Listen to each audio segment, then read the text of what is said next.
মাত্র এক রাতের মধ্যেই চীনের একটি বড় শহরের মাঝখানে দাঁড়িয়ে গেল বিশাল 10 তলা একটি ভবন। এই গতি যুক্তরাষ্ট্রে সাধারণত যেভাবে উচ্চ ভবন নির্মাণ করা হয় তার তুলনায় ডজন এমনকি শতগুণ দ্রুত।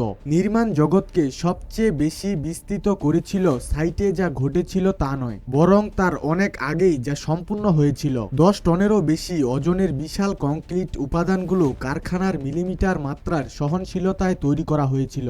এরপর সেগুলো সরাসরি নির্মাণ সাইটে আনা হয় এবং বিশাল ব্লকের মতো ক্রেন দিয়ে নির্দিষ্ট স্থানে বসানো হয়। দীর্ঘ সময় ধরে কংক্রিট মেশানো নয়, শক্ত হওয়ার জন্য অপেক্ষা নয়, তলা থেকে তলায় ক্রমাগত ত্রুটির জমাট বাঁধাও নয়। যখন নির্মাণ একটি উত্তোলন ও সংযোজন প্রক্রিয়ায় রূপ নেয় তখন মানুষের উচ্চ ভবন নির্মাণের পদ্ধতি মৌলিকভাবে বদলে যায়। তাহলে এই পদ্ধতি আসলে কতটা কার্যকর, চলুন জেনে নেওয়া যাক। দ্রুত বাড়তে থাকা নগর জনসংখ্যার চাপে নির্মাণ এখন আর শুধু আবাসনের বিষয় নয়, এটি স্বাস্থ্য অবকাঠামোর জন্য টিকে থাকার প্রশ্নে পরিণত হয়েছে। 2019 সালে কোভিড-19 মহামারী দেখিয়ে দিয়েছিল এই ব্যবস্থা কতটা ভঙ্গুর। সংক্রমণের সংখ্যা দ্রুত গতিতে বাড়তে থাকায় বহু দেশে হাসপাতালগুলো ভরে যায়, শয্যা ফুরিয়ে যায়, আর সময় হয়ে ওঠে সবচেয়ে ভয়ের সম্পদ। বিশ্ব স্বাস্থ্য সংস্থার হিসাব অনুযায়ী এই মহামারীতে বিশ্বজুড়ে প্রায় 1,50,00,000 মানুষের মৃত্যু হয়েছিল, যা আধুনিক ইতিহাসে বিরল মাত্রার ভয় ও অনিশ্চয়তার জন্ম দেয়। প্রাদুর্ভাবের কেন্দ্রস্থলের ওখানে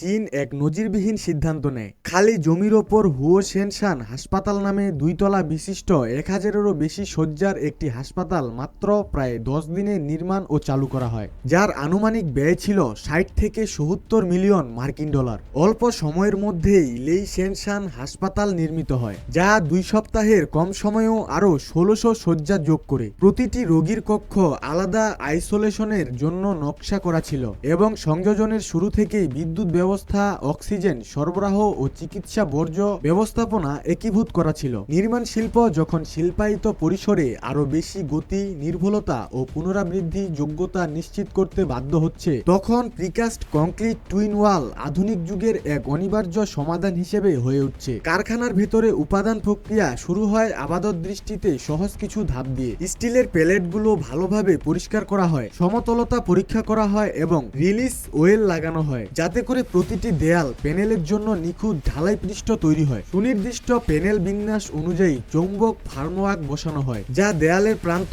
জানালা দরজার খোলা অংশ এবং সার্ভিস পেনিস্ট্রেশন নির্ধারণ করে ঢালাইয়ের সময় যাতে কংক্রিট বাইরে না বের হয় তা নিশ্চিত করে। ফর্মওয়ার্ক স্থির করার পর কংক্রিট কভার স্প্যানার বসানো হয় এবং তারপরে রেইনফোর্সমেন্ট স্থাপন করা হয়। স্টিলের রড কাটা, বাঁকানো ও নির্দিষ্ট দূরত্ব ও উচ্চতার প্যালেটের ওপর বসানো হয়। এই রেইনফোর্সমেন্ট ব্যবস্থায় প্রথম কংক্রিট স্তরের কাঠামোগত কঙ্কাল তৈরি করে। এরপর C40 গ্রেডের কংক্রিট যন্ত্রের মাধ্যমে সমানভাবে বিতরণ করা হয়, যাতে করে বায়ু ও ফাঁক দূর হয়ে যায় এবং উচ্চমানের মসৃণ পৃষ্ঠ পাওয়া যায়। প্রথম কংক্রিট স্তরসহ প্যালেটটি 12 থেকে 24 ঘন্টার জন্য উত্তপ্ত কিউরিং চেম্বারে নেওয়া হয়, যাতে কংক্রিট প্রাথমিক শক্তি অর্জন করে। পরবর্তী ধাপে 2 কংক্রিট স্তরকে সংযুক্ত করার জন্য লেটিস গার্ডার স্থাপন করা হয় এবং দেয়ালের সঠিক পুরুত্ব বজায় রাখতে স্পেসিং উপাদান বসানো হয়। দ্বিতীয় কংক্রিট স্তরও প্রথমটির মতোই ঢালা হয়। কংক্রিট এখনো তাজা থাকা অবস্থায় প্রথম স্তরটি তুলে ঘুরিয়ে দ্বিতীয় স্তরের ওপর নিখুঁতভাবে বসানো হয়, ফলে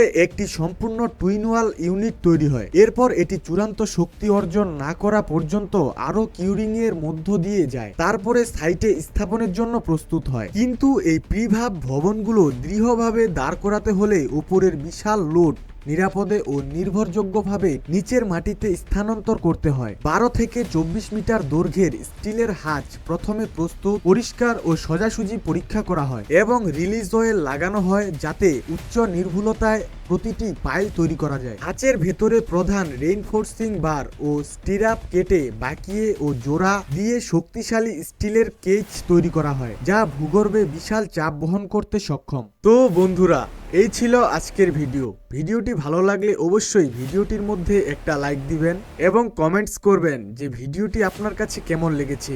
আর আপনি যদি চ্যানেলের নতুন অতিথি হয়ে থাকেন তাহলে অবশ্যই চ্যানেলটিকে সাবস্ক্রাইব করার জন্য আপনাকে বিশেষ করে রিকোয়েস্ট করব। তো আজকের মতো এখানেই বিদায় নিচ্ছি। ততক্ষণে সবাই ভালো থাকবেন, সুস্থ থাকবেন এবং পরবর্তী ভিডিওর জন্য শুধুমাত্র একটি সাবস্ক্রাইব করবেন, কারণ আপনার একটি সাবস্ক্রাইব আমাদের আরও একটি নতুন ভিডিও তৈরি করার অনুপ্রেরণা দেয়।